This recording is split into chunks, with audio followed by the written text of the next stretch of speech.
Let's discuss the Eagles with the Eagles head coach, Nick Sirianni, of course, a one-on-one squad. Brutal loss, obviously, as we know, on Monday night. And he joins our program typically 2 days after the game. Usually it'll be on Tuesdays, but following the Monday night game, Wednesday this week. And the head coach of the Eagles, Nick Sirianni, right now. Good morning, Nick. Hey, good morning. Good morning, Nick. So, Nick, it's been, I added it up here, 33 hours since that loss. I know you guys got to move on and already have to the Saints. I totally get it. You got a game plan. But how much does Monday night still linger in your mind, not only losing, but losing like that?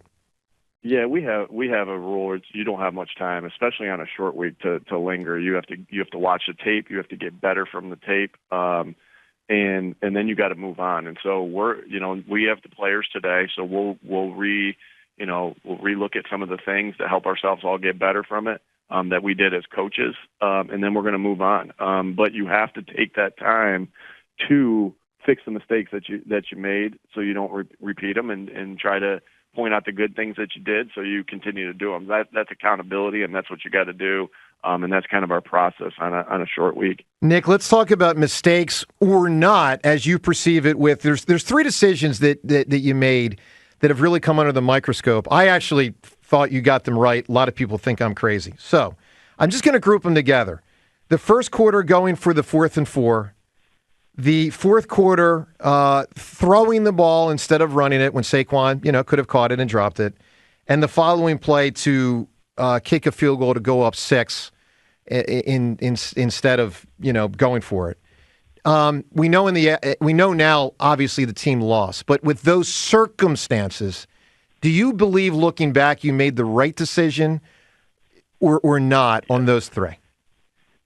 Everything that you have to do, like I don't have to make split-second decisions. I mean, I do within the game, but those are decisions I've made pretty much throughout the week, and then throughout, my time as a head coach and time as a offensive coordinator and a position coach.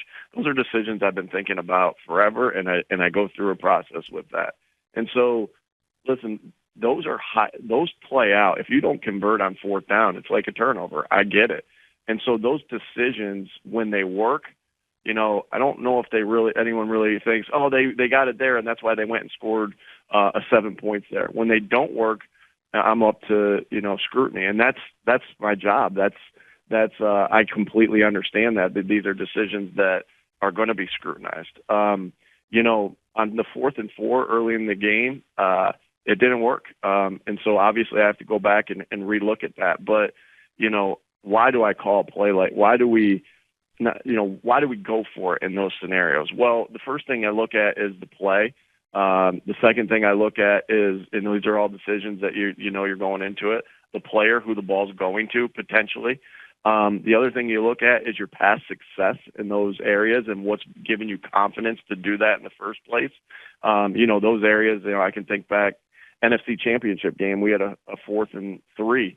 Right, and slightly, like a little bit in range, and we go for it, and we end up hitting that big pass to Smitty that everybody remembers, and we end up scoring that. Miles scores that drive. In our 2 wins against Dallas the last 2 years at home, we've had 4th down and a 4, and we had a 4th down and 3 that we went for it there that converted into 7 points. So you have past experience that's in your mind as well. Hey, it didn't work in that particular case, and I have to be, and again, it's not an easy job for the players to be in, to have to convert that, because it's hard to convert, but we've been successful at it. And it's not easy for me to, at the end of the day, I got to take responsibility for that. And I know I'm going to be the one that's scrutinized over that. And that's okay. I'm doing what I think's best for the team with conviction. We can move on to that's the 4th down and 4. Yep. Then move on to the pass play on 3rd and 3. If you look at the play prior to that, you can see that the Falcons are bringing all-out blitz in the middle. And Saquon got 3 yards on the play before that, but it was a messy 3 yards. Landon kind of had to hook the guy to stop the guy from coming through the hole. Could have been called a hold, but wasn't. So it was messy in there, and so we knew it would be cleaner on the outside. There is obviously a risk to throwing it. in those scenarios, you run a play like that, and if it's there, you take it. If it's not, Jalen takes a short sack. It was there, and we just didn't convert. And so obviously you look at that and you try to answer those questions as well in your head. But the reason, we're not just blindly saying, hey, throw it there. There's a reason why, and that'd be the reason why. As far as the 4th and 3, I've really thought a lot about that. Up to that point, our defense, was really stingy in the red zone. Had given up 15 points up to that point. And I know we were bleeding yards in the run game, but it wasn't going to be a run game scenario. So I wanted to go up 6 points right there. And as I look back, yesterday I put myself through all these questions that you have, all these questions that the fans have. Trust me, I'm going through it and dragging myself through the mud and making sure I'm getting better from the scenario.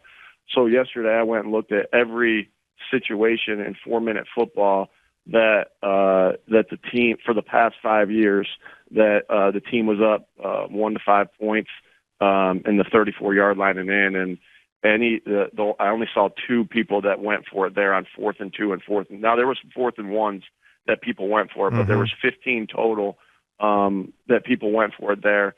13 of those were 4th and 1s. There was a 4th and 2 and a 4th and 3, and you guys can look those up. I'm not going to get into what happened, but both those teams failed and both those teams lost in that scenario. So again, that was aftermath, because obviously I think about all these things and go through it as well. Nick, it was reported that Jalen spoke to the team after the game Monday night. Can you tell us about Jalen stepping up and addressing the team post-game? Yeah, Jalen's an awesome leader. I'm sitting there looking through what I'm going to say after the game, and he spoke from his heart, and I thought his message was right on, dead on. Obviously, we'll always keep in-house things in-house, but at the end of the day, Jalen talked about the details, the little things that we did that all of us, coaching, playing, that ended up losing us that game, and not to let it's one game that we got to move on from, learn from, move on, and just still have that same drive, because the only way we get up, we got to get up, right, and we have that drive to go do the exact same process that we went through last week, because our process was good. To have the exact same process we went through last week and be ready to play a really good football team this upcoming week. And I just thought he was spot on with what he said. His passion was awesome. And I was so, when a player is saying everything that you would say, there's no reason for me to talk afterwards. So we took a knee after that and prayed, because we still had a lot to be thankful for. But he that was perfect. And like I said, when your leaders are preaching the same message that I am, and that I believe in, and we're all on the same page, that's huge, because quite frankly, I talk a lot, right? I have a lot of media. I have a lot the players here. I got a lot of the time up in front of the team that the players here, and so I loved it. And I know that helped kick us in the butt a little bit to just kind of snap into, hey, the reality of it, it's one game and let's move on and get better from this stuff. So it sounds like Jalen's nailing the leadership. How well is Jalen reading through his progressions? I thought Jalen played he played a really, really, really good game. Hate that he had that we got that pick the last play. Other factors go into it. It's not just Jalen accountable for that, right? Again, they had some pressure on that play. Smitty got pushed off that route a little bit, but the interception's always going to go to him. But Jalen played an outstanding game. He made so many plays, right? He went to the right place with the football. He made some unreal plays with his legs. That play that he cut back, that 3rd and 11 going in to score, that he cut back on and picked up the first down, the quickness that he showed on that. I just thought he played really good. When Jalen Hurts plays like that, we always got a chance to win, and that's why we've won a lot of games here. Now we're on a right now we're 1-1. I don't even want to talk about, we've learned from our stuff from last year. So I think sometimes you hear people be like, well, they're 2-9 in their last 11 games. No, we're 1-1. This is a completely different team, a completely different deal, and we're going to get better from this. And Jaylen was really, really good on Monday night. Nick, are you concerned about the pass rush? We didn't get the pressure that we needed in must-pass scenarios. That there's no doubt about that.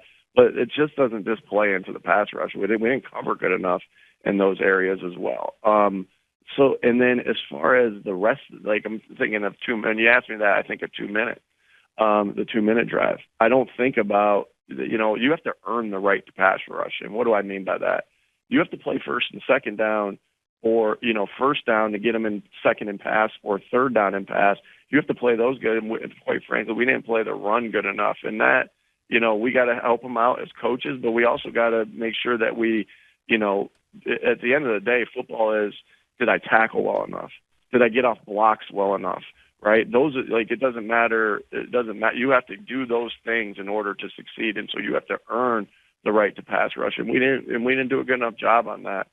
We held the score down, but again, we didn't it's, in the scenario of the 2 minute, we got to do better. Yes.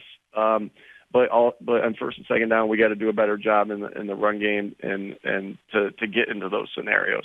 I know we have the right guys. I know I've seen these guys do it. I've seen Josh Sweat be a menace to the quarterback, and Brandon Graham and Jaylen Carter.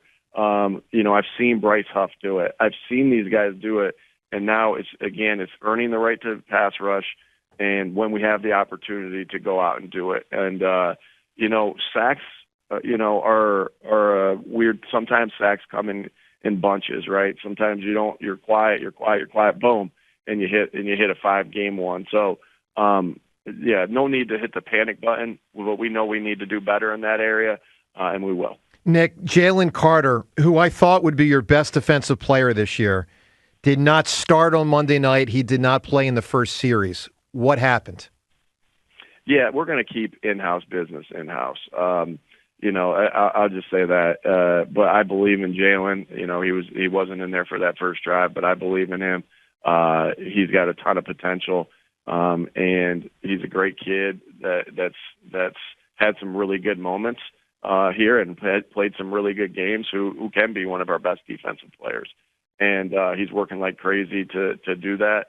And like I said, I'm excited for him and in the future of Jaylen Carter, but I'm going to keep the in-house business in-house. Nick, you said we didn't play the run well enough when you're talking about your defense. How do you fix the run defense?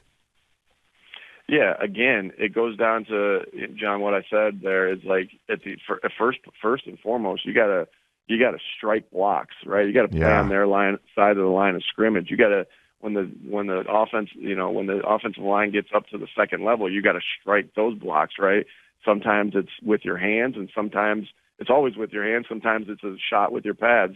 Sometimes it's up high. Sometimes it's a cut block.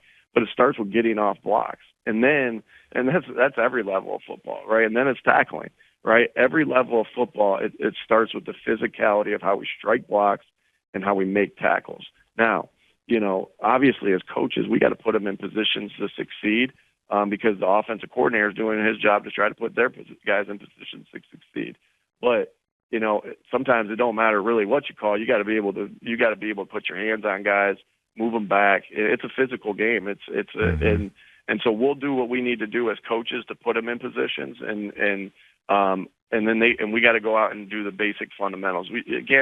I think my message always to these guys is you don't have to do these extraordinary things. You just have to do the ordinary things extremely, extremely precise and with great detail. Because that's what ultimately wins football games, right? Is doing those ordinary things well. Nick, 3 times in the game, an illegal man downfield, and sometimes it really hurts you. How can the offensive lineman, when it's an RPO, know whether it's a run or a pass? Like, how do you solve that if the lineman can't technically know behind them if it's actually a run or a pass? Yeah, on two of them we did. We had a little bit of a mental error there, and we got to coach that better. There's no doubt. On another one, it's just a timing of one. We've had, like, when you're an RPO team, and and you run these plays, you're gonna have some of these threes way too many, because there's just sometimes, like, if you look at Cam's illegal man downfield, he did exactly what we asked him to do. You ask him to engage in a block a little bit longer before you move on to the second level. Well, what happened with Cam? He engaged in the block a little, he was engaging in a block. The guy kind of pushed him off and propelled him into the linebacker, and that's what the referee saw. Like, and so sometimes, that stuff happens when you do these things. It's the price you pay of doing this business. But the other one, we had a miscommunication on one. I won't get into exactly what happened or why, how it happened, but just a miscommunication. And another one, we had a mental error. But we had this, I believe in 21 or 22, where we were getting called for these two, and we've really adjusted how we've coached them. And we feel good with that. We'll remind the guys today. We're making a little tweak. Again, not going to get into the detail. We're making a little tweak of one of them that should help as well, because we know that they're emphasizing that right now. We got to play by the rules that they have, and by the rules that they emphasize in certain spots. Nick, final thing here: are you preparing this game now? Just in a couple of days, are you preparing for Sunday's game against the Saints with the mindset that A.J. Brown will not play in it? Yeah, we'll see. Obviously, it's too early to tell right now. And obviously not gonna. We got to be prepared if he's playing, and we got to be prepared if he's not playing. So you have to go through, a couple different game planning modes, right? And shoot that. So it makes for some long nights, but obviously you're hoping he plays. We'll see, but it's just too early to tell right now, and we'll be ready to answer your question. We'll be ready if he plays, and we'll be ready if he doesn't play. That's what our process has been. Nick, good luck on Sunday, and we'll talk to you next week. Thank you, Nick. All right. Thanks, guys. Nick. You got it. Eagles head coach Nick Sirianni. So very long, and I would say thought. See, here's the thing. A lot of people get frustrated with Sirianni on a lot of fronts, and I understand it, right? But he does give, I would call it, very thoughtful answers. I mean, the one the other day in the press conference wasn't obviously when he was snapping. Listen, guys are going to get mad. The game just happens. I almost understand that, though. I do. No, I He's agree. human. Yeah, he's human, right? I mean, I wouldn't want to be asked 2 minutes after a show, what about this, and this? And especially if I lost the show. Like, exactly. if we suffered an L in the show, I'd be in a bad mood. So I do understand the testiness post-game, and, you try not to have it happen too often.